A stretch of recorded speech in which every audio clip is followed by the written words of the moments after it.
Welcome to the Care Chronicles with a Caring Touch, where compassion meets wisdom in every episode, dedicated to our beloved seniors and caregivers. Join us as we explore the heartwarming stories, experts' insights, and practical advice that make every moment with our elderly truly special. Get ready for insightful conversations, practical tips, and heartfelt moments that warm the heart and nourish the soul. Because here at A Caring Touch, we believe in laughter, learning, and love as essential ingredients to aging gracefully. So tune in, relax, let A Caring Touch be your guide to making every moment count.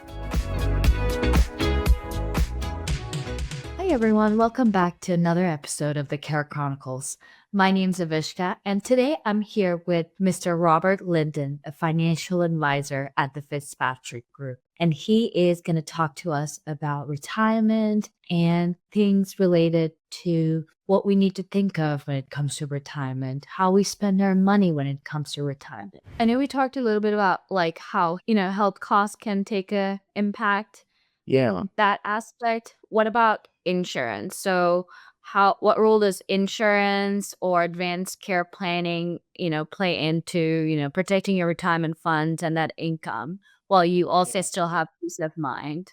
Protecting your retirement plan, we mentioned this at the beginning, but having something in mind in case you or your spouse needs long-term care. And I'll tell you a story. This is a hypothetical story, but it illustrates the point I'm trying to make. And let me back up 1 second and define what is long-term care.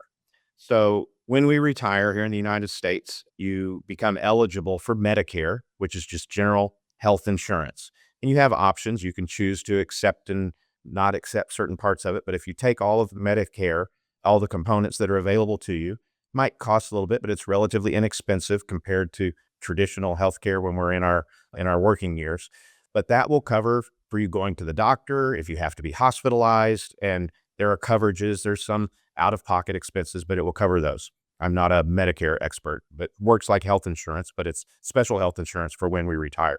Then long-term care, however, is a situation where maybe my mom has a stroke, and that would be terrible, but she is now going to be, and it was a pretty severe stroke.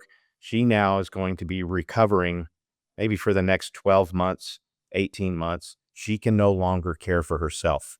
There are things called activities of daily living, or ADLs.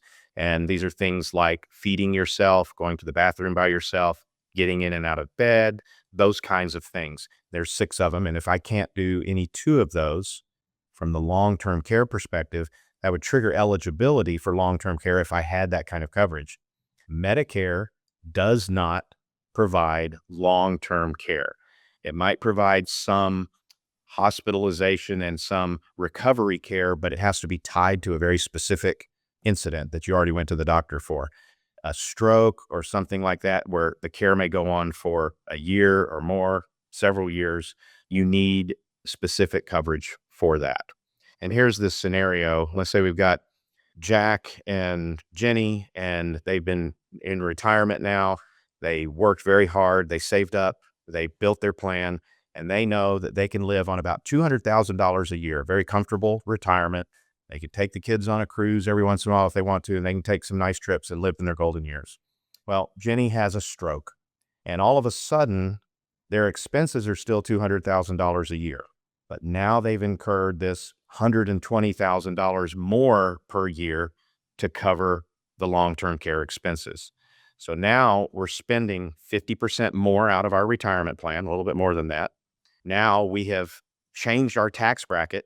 I was looking at the 2025 tax brackets here, and a married couple would be in the 24% tax bracket from $206,000 to a little bit more. And if they got kicked over to about $390,000 a year that they're living on now, because they had to pull out more to pay for that long-term care, it might bump them up into the 30%, 32% tax bracket, depending on those expenses. So that's an unforeseen extra cost. Just the tax rate goes up, and they're spending 50% more of their money. If they had a long-term care plan, a policy that would cover that, it doesn't change the plan. They can still live on the $200,000 a year. there would be a little cost of the long-term care insurance, but it is not $120,000 a year. And you can get long-term care coverage that would cover any costs for the rest of Jenny's life if she needed that long-term care. So it really, that protects the income that they work so hard to build and fit that plan.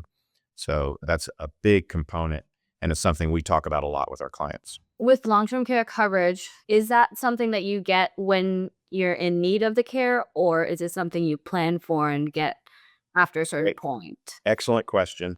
Yes, it's kind of, think of it like health insurance, life insurance. If anybody's gone out and purchased those kinds of insurance policies, the insurance companies are not interested in insuring you while you need that coverage. They're insuring you when you're healthy.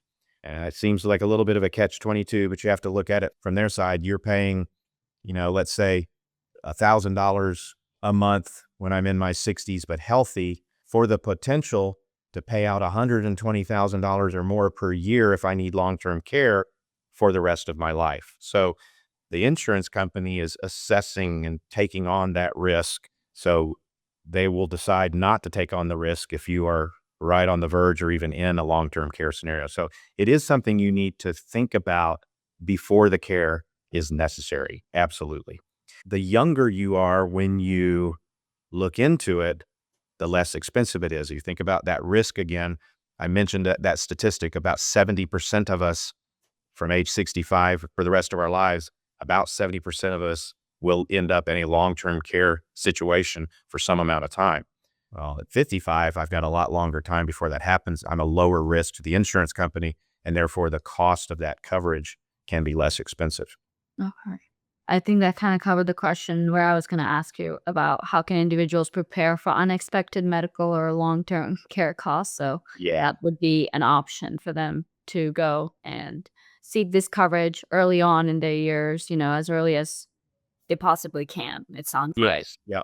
Okay. There's another aspect too from the cost of it that is kind of interesting, and it's something that's evolved over the last several years. Long-term care has been around for a while. My dad, he's in his 80s. Mom and dad are both in their 80s now. But I remember 30 years ago, right when I was first getting married, he told me I should buy a long-term care policy, and it was very inexpensive. But what I'm getting to is the type of policy that it was back then compared to what we talk about to our clients. So back then, there were lots of companies that sold long-term care coverage, but insurance companies have all gotten out of that business. There's only, I think, 2 or 3 companies that I know of that sell traditional long-term care coverage. And what I mean by traditional, it was kind of like car insurance. You pay the premium, you have this coverage, so you get the peace of mind to know if I need long-term care, I have coverage. You buy car insurance, well, partly you have liability in case you hurt somebody else, but you have coverage on your car in case you get in a wreck, right? So the problem with that, or why that was difficult for a lot of people to decide, is it was relatively expensive insurance that I might never use. I might be in the 30% that never needs long-term care. Then I paid and paid and paid into this policy. So that's the traditional long-term care. The long-term care solutions that we provide here through the Fitzpatrick Group, through the insurance company we work with, is asset-based long-term care. So instead of it just being you pay premiums into a hole in case you need it, this you're actually paying premiums to get an asset like a whole life insurance policy or an annuity. And so either one of these can be the underlying asset. And then it has a rider, which is really just contractual terms that say, if I can't perform 2 or more of the 6 activities of daily living, that triggers that I am now eligible to start receiving long-term care coverage. So if I need extra help, I need to hire somebody because I love my wife very much, but I'm not the best caregiver, perhaps. I need to hire a professional that knows what they're doing to take care of my wife if she had that stroke or has dementia or Alzheimer's. And this long-term care coverage would help cover those costs. If long-term care never needed, I'm still paying into an asset that I can use in my retirement. It's a life insurance policy that when we finally pass away, my wife and I pass away, that asset goes into my estate or goes to my children, whatever I want to do. So it's not as much of a use it or lose it kind of a scenario. And our clients really, really like that aspect of our long-term care solutions. That's awesome. It sounds like you have the option to use it as a long-term care policy. You can use it if not in retirement, or you can leave it, you know, once you pass for whoever Exactly. you want to Yeah. pass it down to. So that's very lucrative compared to just having the option to just use it for just It long-term care. makes it a much easier decision and a little bit easier to swallow the expense of it. Yes. I know one last question on the long-term care, just for our listeners.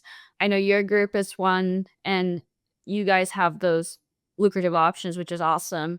Are there other groups that do that, or is there a question that, people should be asking groups in their area or the groups that they're looking into investing with about these long-term care coverage? Again, because those, like you mentioned, they were prominent at one point, and then a lot of Yeah. patients was got out of that business, and now there's only a few that do it traditionally. So how do you Yeah, know which that's ones to a great offer? question, and my advice there is whoever you're talking to, ask them, say, "Do you just have one product with one company, or are you a broker?"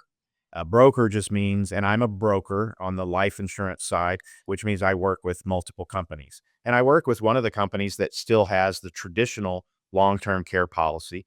And for not all of my clients, but most of my clients, I'll get a quote from the company that does the traditional policy, and I'll do a quote from the asset-based long-term care products that we have, and let the client kind of decide, because they're basically the same. Their purpose is the same, is to provide coverage in case I need long-term care expenses are incurred, but they work a little bit differently and have some different strategies, the way they work and the way they pay out. And one might be better for a client than the other. So working with a broker who works with these kind of companies is the best option, where you'll get the most information and the most kind of allows you to shop a little bit and compare.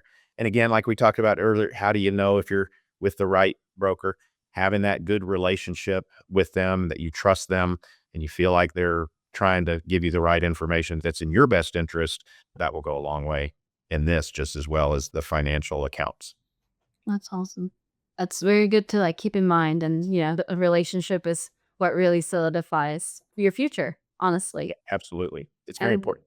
for people that are, approaching retirement and starting to have that conversation with their families, you know, it could be difficult. So, how can they approach those conversations to make sure that there's clarity? And are there certain things that you've seen, in your years of experience that, things that they should probably mention and things that catch people off guard in Yeah. some of those conversations? That's a great question. I'll tell you, and it's really hard. A lot of these subjects are not pleasant. Family dynamics are different with everybody. So you might not have that relationship with a parent or with a brother or sister, or that these are easy conversations, but you have to have them. In fact, it's interesting. That's such a great question on a lot of aspects, even beyond what I do for my clients. I came from a seminar this morning for financial advisors, and it was at an attorney who specializes in estate planning. So wills and trusts and powers of attorney and all of those things that line out what our wishes are. It's really scary how many people don't have any of that in place. And I even learned a few things today at this seminar, that somebody who has nothing in place, no will, no powers of attorney or anything, and they pass away, you can't. Or what if they don't pass away? What if they get into an accident and go into a coma, get into a bad car wreck? If you don't have something in place, even as their parent or their brother or sister or somebody close to this person, you can't pay their house mortgage payment. You can't pay their credit cards. You can't pay their phone bill. You can't pay their rent. All of these things can be locked out. It is such a horrible position to be in, and that's if you didn't pass away. When you pass away, if you don't have anything in place, who gets to decide what happens and how it works is our courts. Okay, and in general, I think they might have our best interest at heart, but they are not going to be moving very fast, and it might not work the way you want it to work. So that's just one aspect of, as we get older and closer to our final days, our age is the most statistical thing we can talk about, that we know it's going to happen to every one of us, and we're getting closer the older we get. we need to plan and have these things in place. And so back to your question, maybe closer to what I do, it's just you've got to talk to your family about it. If I have a life insurance policy that's going to protect my wife, if I go away and not here to earn income anymore, she needs to know where the policy is and who the agent is. We have to, even if we're not organized people, we need to get a little bit organized and maybe have a binder with all these important numbers and everything. That's the biggest thing I can stress. And knowing where our financial accounts are and where, somewhere you've got to protect it, be very careful with it. But how do they know how to log into your bank? And the banks aren't going to let you, if I have an account and my son is the executor, but I can't sign into that account, even when I'm passed away. I mean, there's so many problems that could be avoided with the right planning. So you need to bite the bullet, talk to a financial advisor, talk to an estate planning attorney, talk to somebody about life insurance to protect your family if something bad happens, and then talk to your family and just let everybody know what your wishes are and where they can find everything. That's awesome. Thank you. What's one lesson we can wrap up? And I just wanted to just have one more question. Like, what's one lesson for someone planning for retirement or approaching retirement? What's one thing that you wish they can take away from this? What's one thing that you wish that they could remember? Here's the biggest thing. And whether you happen to hear this or hear about this and you're younger, you're in your 20s or 30s and beginning of your career, or whether you're in your 40s or 50s or 60s and maybe you're going to work for another 10 years, but you're trying to catch on retirement, putting your head in the sand and kind of pushing it away is not going to solve the problem. And the idea that, well, I missed it, I waited too long, I can't start saving now, that is not true. The absolute best time for any of those people I listed, young to old, sick, healthy, whatever you are, today is the day to start planning. And you just have to just do it. There are good people out there who want to help, who are experts. You'll never be an expert on everything. Go find those good experts, talk to people, get referrals from people you trust. They should know people that would be good, and just start talking about it and planning for it. You'll be so much happier that you did that. That's the biggest thing. Now is the time to start, no matter what. Now there's the time. Yeah, no, that's a great message, honestly. I really appreciate you coming on the podcast. Again, I really appreciate the opportunity. I love talking about this. I love teaching people what I know, and I'm learning more every day, and it's very rewarding. And when people really grab on and understand what we're doing and some of the strategies we do here, it's very exciting and rewarding to kind of see that. And then they start implementing these plans. I've got clients that I've been working with for a couple of years, and it's like, man, just like you said it, this is now what's happening. There's a lot of uncertainties in the market. We can't plan for everything, but the more planning we do, we can lessen the negative impact of all those uncertain things and all those unknowns. And it's fun to see people benefiting from what we teach them. No, I love the way you taught it too. It was very easy to grasp and understand. So I really appreciate that. So Well, great. thank you so much. Thank you, Robert, for coming on the show. And if you guys want to check more out, he is with the Fitzpatrick Group in the Houston area. So make sure you go check out their website as well, and we'll have a link in the notes below. And like Robert said, the time to start planning is right now. So make sure you check out maybe the financial advisors in your area, or start looking into those aspects to better prepare for retirement and those stages in life. If you liked it, please give us a like and review us on Spotify, on YouTube, on Apple, whatever platform you're listening on. Thank you again so much for listening, and I hope you guys have a wonderful day. Thank you for joining us on this heartwarming journey with a caring touch. Be sure to check out our website and connect with us on social media for more stories, resources, and ways to get involved. We're excited for you to join us again in our next episode, where we'll continue to explore the beauty of aging with grace and compassion and dive deeper into topics that matter to our elderly community. Until then, stay connected, stay caring, and we'll talk to you again soon on the Care Chronicles with a Caring Touch.